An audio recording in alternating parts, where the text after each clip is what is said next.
Everyone has product ideas, but very few actually bring them to life. Manufacturing is one of the most misunderstood parts of business. People think you need massive budgets, connections, or years of experience. But the truth, anyone can create and manufacture a product if they know the process. Today, Miles is breaking down how to go from an idea to a real, sellable product. From prototyping to finding manufacturers, getting costs down, and scaling up. This is everything you need to know. Let's get into it. To the rhythm of my intuition, anything I want, I speak into existence. That's how I'm. Welcome to episode 9 of Finding Rhythm. I remembered this week, so okay, let's get going. All right, Miles, you've manufactured multiple products. What was the first product you ever brought to life? Yeah, so really the first one was the original hockey lace belt, but I do think that the summer skate kind of build out of that is a better story. So we'll go with that one. So I had the idea to create a flip-flop with hockey laces as the band. And like every idea, it just, my process also too, once we get into this, I'm sure there's plenty of ways for people to tackle this. I can only speak on my experience of how I do it, which is have the idea and then kind of think through what it would look like and then just try to make my own prototype. As scrappy and ugly as it will be, doesn't really matter. Just make a prototype so you can just go from idea to like a real thing that you're looking at. So I was working at like Rec Cycle at the time. They had some old plastic flip-flops, like old Reebok ones in the back room. Took some of those, just cut off like the band of it, had hockey laces sewn together, and then just kind of strapped them on. And I made probably, 10 different style prototypes, I would call them, until I landed on like the kind of look that I liked. I actually still have one of the original prototypes, but it's a packed away right now. But once we move into the new house and we get all the stuff out, I'll see if I could find it and we'll bring it on to a later episode. What was the question? What was the first product you ever brought to life? Yeah. Okay. So we're saying summer skates is the first product, but I'll just hop right into what is the process of it. So first product is summer skates. First step is create your own prototype. And then it is finding a manufacturer to actually do it. When I was doing the summer skate in probably 2011-ish, somewhere around there, 2011, 2012, something like that. I think Alibaba was fairly new. I think it's a much more popular website now, and we'll probably get into using that as a platform. But Alibaba, it was essentially, Amazon for manufacturers in China.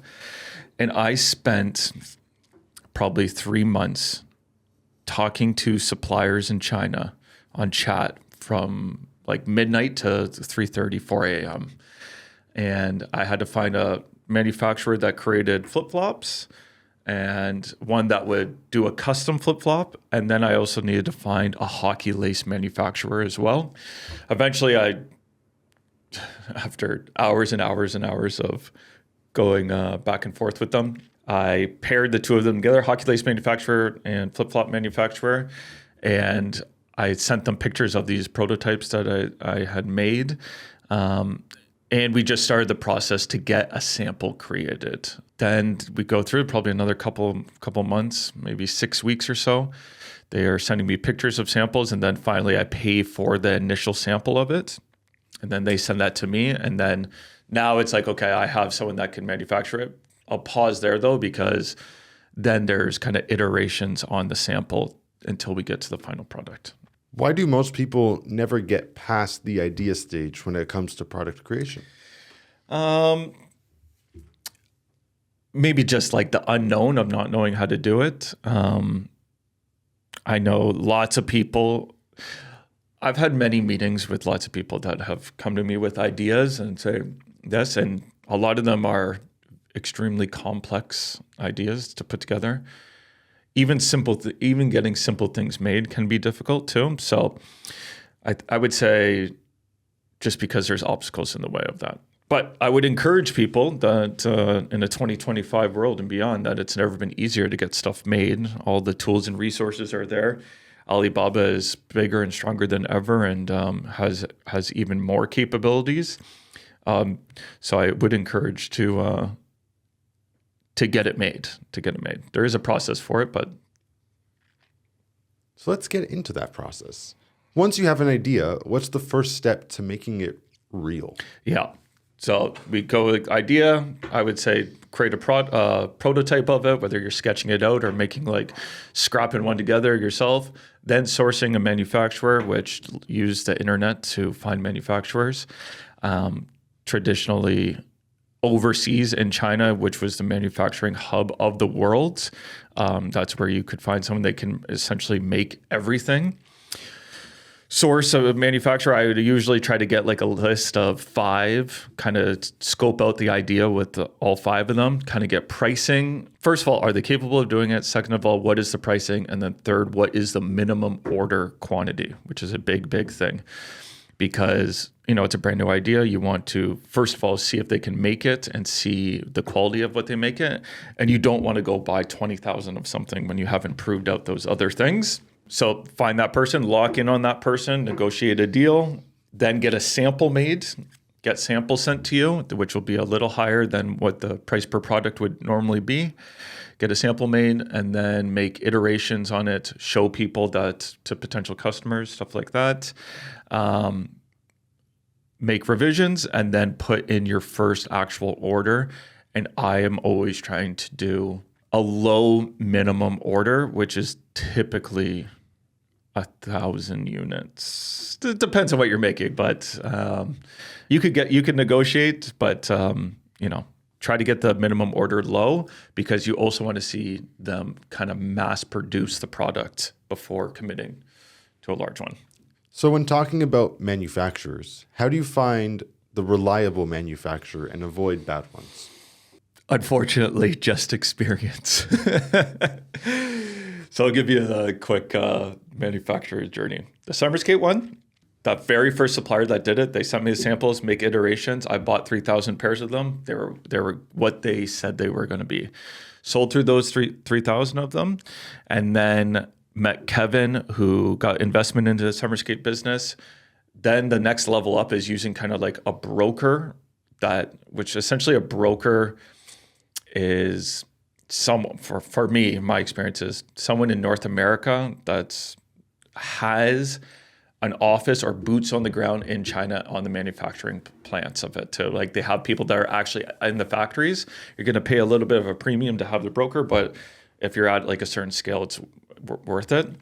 So the next level for summer skates was finding a broker to facilitate, I call it Summer Skates 2.0, which was a much better product, which we went through just more rounds of samples. Like we had probably 20 different types of samples before we locked in on the first one and made that first order. So overall, Summer Skates, pretty smooth sailing. And I thought all the manufacturing that I'll do in my career would be the same as this. But then I had the idea for the big ball. And so did the same process, had the idea for the big ball, oversized golf ball, putting training aid, made kind of samples at home. The very first sample was an actual golf ball, and I just wrapped a bunch of electrical tape around it to see what size it should be. Did that, then I found someone to create like foam balls. So then I could get these foam balls and kind of see the different types of sizes that I thought would be best. Then I found a golf ball manufacturer. Side note, I was like, 8 zillion golf balls get manufactured every single year. This is going to be so easy. I just need it to be a little bit bigger. I was completely wrong. But found a manufacturer, and they're like, okay, you have to create new molds to create this product, which was not cheap. I think it was like 10 to 15 grand or something for those. you have to understand my mindset at this time in my business career. I had just sold a big chunk of equity of summer skates and, had some cash, and I was rolling it into this next business. So I was like, and as well, all my manufacturing experience before that was going well. So, but did that. Then I got samples. They made me 12 samples and they were great. They were perfect. I was like, okay, worth it. Did the Kickstarter. Then I put in an order for 5,000 balls. And then if you remember, if you watch these other episodes, this is right before Dragon's Den pitch.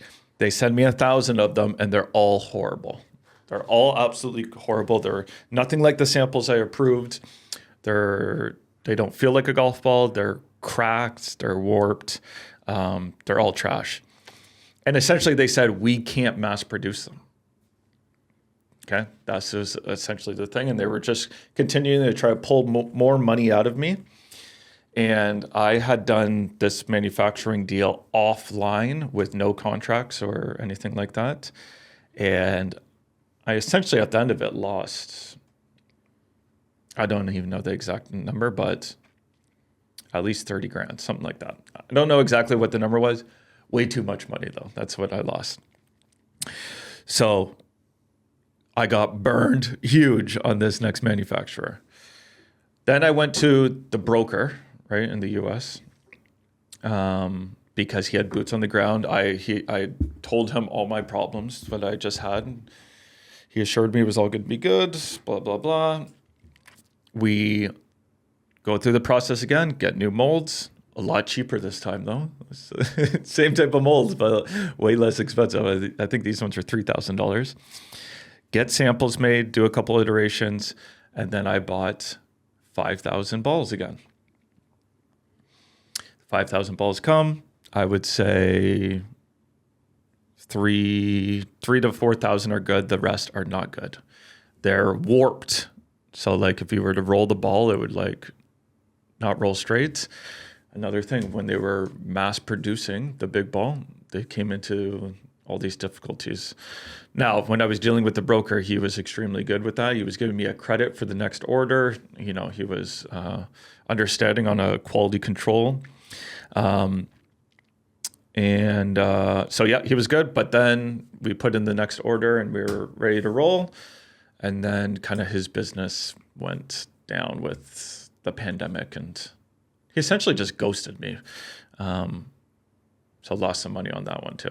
Then led to my third supplier for the big ball, Brian Walt, and he has been great ever since. So shout out Brian Walt. Yeah. So what's the difference between a domestic versus overseas manufacturing?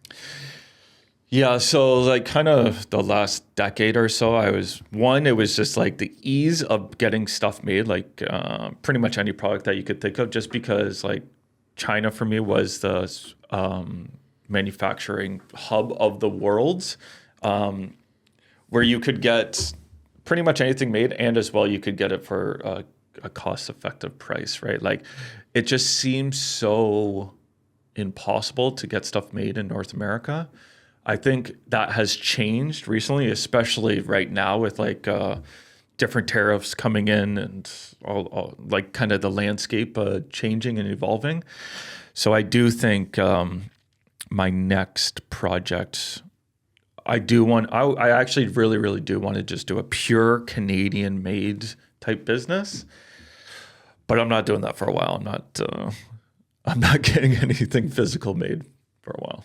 You talked about ordering thousands of units. How do you determine cost per unit and what is a good margin? Yeah. This is also another thing that I do like to do is I like to kind of build out the business and the pricing of it on that cost with the lower minimum, which is then a higher cost per unit.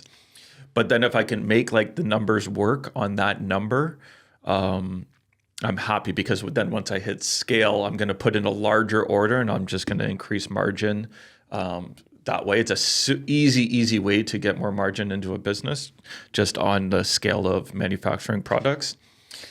So that's all part of the like building out kind of the physical product business of like, how do you price stuff?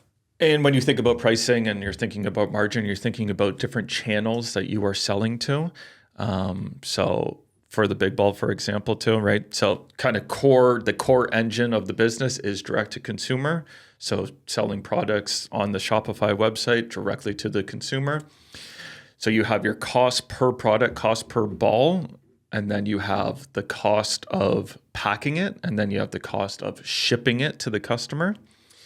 And then you should think about the cost to acquire the customer, which is typically Facebook, Instagram ads, or Google ads. Then you're kind of building into that kind of all-in cost, and then hopefully there's going to be a profit margin that sits on top of that.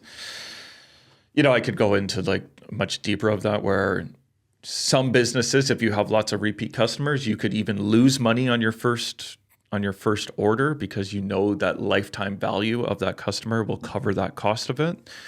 Right. So if you have something that that they're going to come back and buy more, the Big Ball putting trainer isn't really like that from a consumer standpoint, because you shouldn't lose this product. So unless you're coming back to buy it as a gift for someone else, from a business standpoint, you really want to be profitable when you acquire the customer as well too. That's on direct to consumer. Then there's the wholesale side of it. So it's like, okay, what is the bundle of it? And then what is the wholesale price of it? Because most retailers want 50 points of margin. So if I sell it to the retailer for $15, they're going to sell it for $29.99, right? They want that 50 points. But with wholesale, you're going to get less margin on each one, but they're going to be buying more at once. Maybe a store buys 24 units per order. But like I said, I like to do that kind of math and think through the pricing of that on that kind of higher cost per product from a manufacturing standpoint. So then once I actually get cooking and I order like a larger one, it's just margin that just automatically appears. What's the biggest mistake people make when pricing their product? Pricing it too low. They price it too low. They think, not always is the cheapest the best option. You don't it's not just, if I price it low, more people will buy it. There is a sweet spot of kind of pricing it together. And as well too, you need to have margin. That's the only way the business will make money, and to reinvest into the business to grow it too. So being thoughtful of pricing, where, just start with 50% margin, and so someone buys it, you can replace the one that you just sold, and then there's a little bit, so you can kind of go into the rebuilding of it. So I'd say the biggest mistake is pricing too low. I think a lot of people price stuff too low, but I understand why. How can someone test demand before spending big on manufacturing? Yeah. So like the one piece that I did do was Kickstarter, which was like a crowdfunding platform. But I do think that those platforms are not what they used to be. So I wouldn't recommend anyone going to do a Kickstarter now. But that was built off of like, this is the idea for the concept. I need X amount to fund the first order, build the whole story around it. I would say there's lots more unique ways now. You could kind of build the product. Either you're just doing like the sample side of it, or even just like digital renderings of like what it is. You could build out like a landing page or simple website, right? And you could run ads and get orders, and actually get orders and get people to pay for it, okay? To test to see if people do want to buy it. If they do want to buy it, if they want to buy it for that price and do all these things. And then let's say you do that and you get 50 customers, you're like, okay, the math is mathing, and people want this. Then you could just go to those customers and be like, we're not available in your area right now. So you could either wait, or I can just refund you back all your money, right? You could just do those pieces. A lot of people will just wait for the product to come in, or you just refund everyone's money back. But now you know that once you actually have the product in place and you just do that exercise again, that you will get customers too. What's the biggest lesson you've learned in manufacturing? So painful. So many painful lessons. Oh man. I don't know. I'm absolutely traumatized from the big ball manufacturing experience. Just because I got kicked in the teeth like so many times. I don't know. Set up when you go to place some bigger orders, set up some like safety guards or some rails to protect you a bit. Maybe it's not, some payment terms or something, or like some quality control thing or stuff like that. Like I just got burned so hard on doing that it would be that. If someone is thinking about creating their first product, what's the first step they should take today? Create like a little shitty prototype at home. And go show people, be like, hey, you like this? And, get people's reaction to. It's just like, I gotta find that original summer skate, just because if I showed you the original summer skate, then I showed you kind of like the summer skates 1.0, the first ones that we got. And then I showed you the summer skate that has sold like 500,000 of them. And just, it's such a good picture of like, just start with this. Do you have a product idea you want to bring to life? Drop a comment. I'd love to hear about it.